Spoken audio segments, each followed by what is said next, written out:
dans les définitions du ratio de développement et ses règles de calcul. Le ratio de dépendance démographique, en anglais, c'est Dependency Ratio. Bon, c'est la somme des populations de 15 ans et moins, plus les populations de 60 ans et plus, divisé par la population âgée entre 15 et 60 ans non révolue.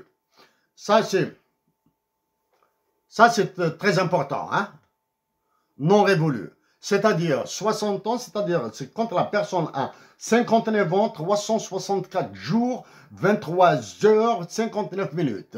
Parce que quand la personne a 365 jours plus une seconde, elle rentre dans la catégorie d'âge supérieur. Le ratio de dépendance dans la suite est calculé en pourcentage. En l'état, le ratio de dépendance tel qu'il est calculé, le ratio de dépendance est tout juste pédagogique. Il ne dit absolument rien sur la nature de la dépendance. C'est-à-dire quand vous avez un ratio de dépendance de 59,49%, vous ne savez pas à quoi est liée cette dépendance. Voilà. Donc ici, dans ce cas, bon, avec les calculs que je vais développer tout à l'heure ici, comme vous voyez, avec les chiffres que vous voyez ici, vous avez actuellement le ratio de dépendance en Algérie et le ratio de dépendance en Algérie est de 67,82, mais dans le cas où on adopte la règle de calcul de la Banque mondiale, il passera à 59,49. Donc ici, vous avez l'explication. Vous avez ici une étoile et une étoile. Hein? Une étoile et une étoile. Chers compatriotes d'Algérie, j'ai écrit sur les chiffres algériens. J'ai écrit sur les chiffres algériens. J'en ai parlé à plusieurs reprises. À mes compatriotes de l'Office national des statistiques.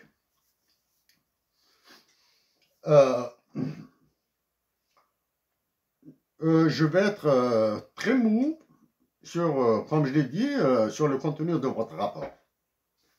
Mais sur ce ratio, le ratio de dépendance et les règles de calcul, je peux parler pendant 3 heures quand je combine avec les chiffres économiques de la finance et de la monnaie algérienne. Je peux parler pendant 3 heures non-stop. Je peux écrire un chapitre de 50 pages sur la qualité des données de l'Algérie. Voilà. Donc, d'après les estimations et non par de la population réelle dans la publication numéro 949 de l'ONS, à la page 10 et tableau 7 en 2000, etc., vous avez le ratio de dépendance est de 0,6782, identique au calcul de la page 5. Ça, j'ai précisé ici. C'est une précision très très importante. Elle est cardinale, elle est centrale. Au cas où. Ici, vous avez l'explication de certains chiffres et la règle de calcul. Ici, bon, maintenant, le ratio de dépendance démographique, c'est la somme de 2 catégories de personnes, la somme des effectifs de 2 tranches d'âge sur les effectifs d'une tranche d'âge. C'est-à-dire les personnes âgées de 0 jusqu'à 59 ans, plus les personnes âgées les personnes âgées d'âge de 0 à 15 ans, plus les personnes de 60 ans et plus, divisé par les effectifs des personnes qui ont entre 15 et 60 ans.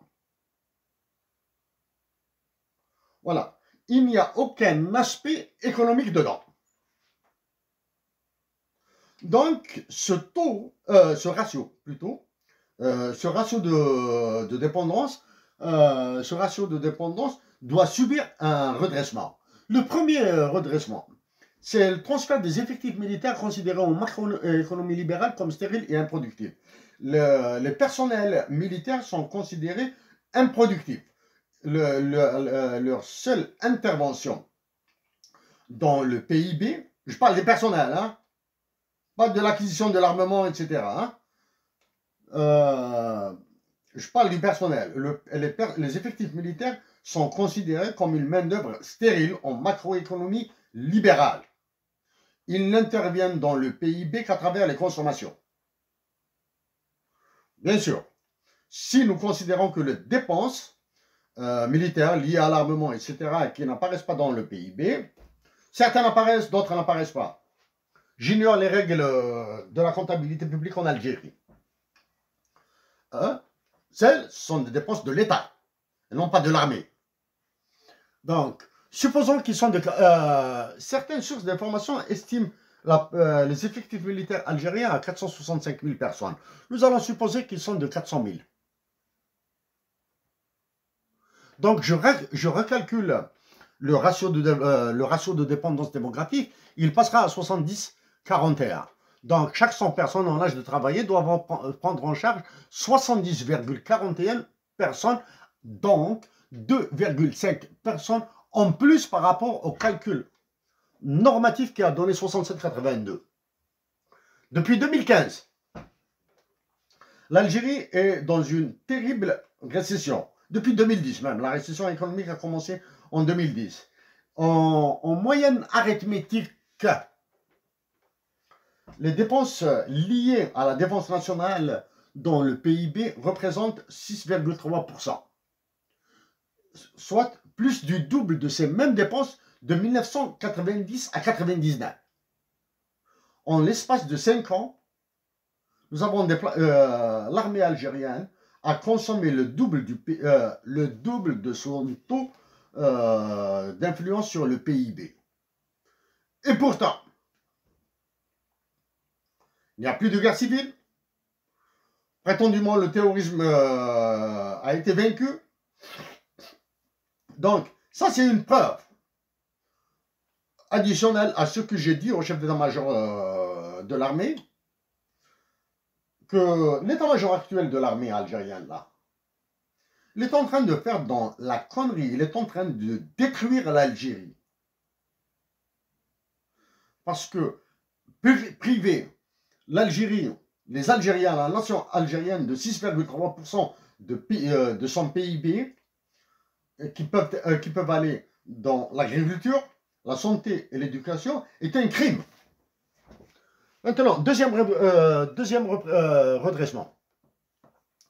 En Algérie, la sociologie algérienne est ce qu'elle est.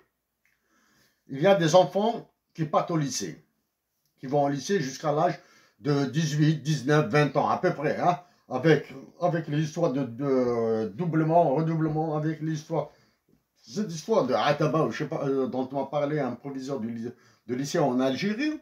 Il y a des enfants qui vont au lycée, qui sont toujours dépendants, qui vont au lycée, et il y a une partie de ces enfants, de ces jeunes adultes, qui vont à l'université. Je suppose, j'ai arrêté l'âge de l'université à 24 ans pour des commodités de calcul et pour le manque de définition. À 24 ans, j'ai supposé que 20% de ces effectifs sont toujours aux études, à l'université ou dans les lycées. Donc les chiffres passent, ça va donner ça. Le ratio de développement passera maintenant à 75,97%. Donc chaque personne doit prendre en charge 76 personnes, soit 76%, hein, pardon, soit 8,15 arrondi à 9 personnes en plus par rapport au RD de 67,82. C'est-à-dire quand vous faites 75 moins 67, vous allez trouver 8 et des poussières. Donc on arrondit à 9. Troisième redressement. Introduction des sous-emplois. Actuellement en Algérie, bon, quand on n'a pas d'emploi, on n'a pas de revenus. On n'a pas de revenus sous l'hypothèse puisée des chiffres de la Banque mondiale. Supposons qu'il y a 10 millions de sans-emploi. Après, je vais introduire la notion de chômeur. Hein. Sans-emploi, ça veut dire qu'il n'a aucune activité. Il y a les chômeurs, ceux qui ne cherchent pas du travail, etc. Le RD, il y a 10 millions. Le RD passera à 207,69%, c'est-à-dire, en plus de lui-même, l'Algérien, chaque individu prendra en charge 2,7 personnes additionnelles par rapport au précédent. Hein? 207% chaque. C'est-à-dire de plus que chaque individu. Hein? Individu. Ici, c'est 207,69%. Voilà. Additionnel. Quatrième redressement. Évaluation de la production des femmes au foyer en fonction du nombre de personnes qu'elles prennent en charge. En Algérie, certaines femmes sont au foyer, c'est-à-dire elles ne sortent pas pour aller travailler, elles n'ont pas d'emploi dans le secteur privé ou secteur public. Je ne parle pas des emplois dans le secteur informel comme la prostitution. Hein. Dans la classe d'âge de fécondité 15-49 ans, ça c'est une norme internationale, 15-49 ans, c'est-à-dire une femme commence à être féconde à partir de 15 ans et arrête sa fécondité à 49 ans. Selon l'ONS, l'effectif des femmes et de ces femmes est de 11 millions, 111 000, etc.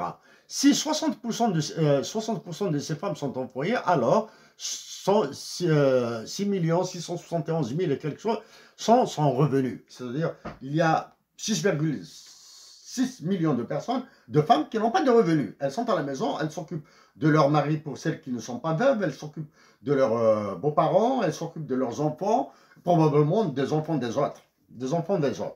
En fonction des attributs de dépendance sociale, comme dans le cas des handicapés et malades chroniques, supposons que le salaire, c'est une supposition, hein, c'est une hypothèse, que le salaire mensuel moyen d'une femme au foyer est de 120 000 dinars. C'est-à-dire, on décide de fixer arbitrairement, comme ça, on va dire le salaire d'une femme en foyer, qui a 5 enfants, qui a un enfant handicapé en charge, qui prend en charge un handicapé, qui prend en charge un malade chronique.